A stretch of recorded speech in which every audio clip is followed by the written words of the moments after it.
القلعة اللي قدامكم في الصورة دي قلعة هوسكا في التشيك، وكانت مبنية مخصوص عشان تسد بوابة الجحيم. يلا بينا نعرف ايه حكاية القلعة دي. في القرن ال13 في منطقة معينة في وسط غابات التشيك، الناس اللي كانوا عايشين هناك كانوا مرعوبين عشان بيقولوا ان في حفرة سودة كبيرة في وسط الغابة، وما كانش حد عارف مين اللي حفرها، وان بيخرج منها مخلوقات غريبة زي انسان بأجنحة، زي كلب اسود كبير بعين حمراء، وكان بيخرج منها اصوات غريبة. فالناس هناك ما كانتش قادرة تعيش في المكان ده، ومن هنا قرر الملك ان هو يبني قلعة هوسكا، وكان بنيها عشان يسد بوابة الجحيم ويحبس الشر اللي جواها. بس استنى بقى واسمع اللي حصل. الحفرة دي كانت عميقة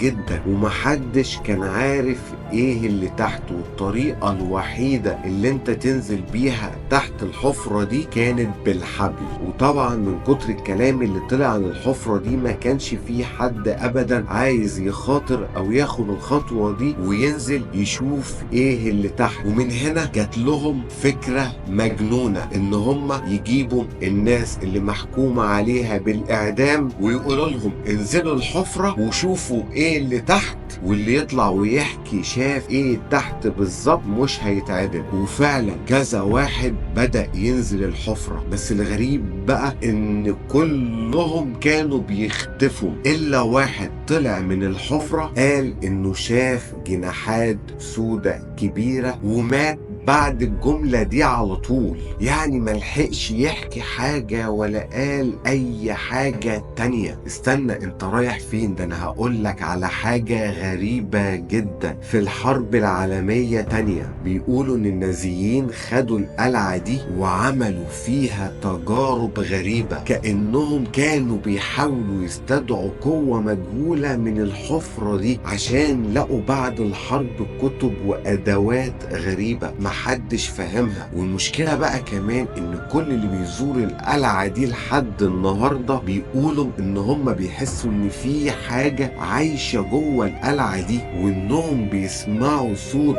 زعيق جامد جاي من الحفرة، زي لو حاجة عايزة تخرج ومش عارفة. والأغرب إن في ناس قالت إنها شافت كلب أسود كبير بعيون حمراء زي الجمرة، والكلب ده كان بيظهر في الكنيسة اللي جوه القلعة. أنا نسيت بقى أقول لكم عن الكنيسة اللي جواها. الكنيسة دي وركز معايا قوي مليانة رسومات قديمة، وأغلبية الرسومات دي عن ملايكة بتحارب الشياطين، والشياطين اللي مرسومة دي شكلها حقيقي قوي. قلعة هوسكا دي قلعة عجيبة وكل اللي بيتقال عنها حاجات غريبة فعلا. انت ايه رأيك؟ شايف فعلا ان الحفرة دي بوابة للجحيم ولا دي مجرد خرافات؟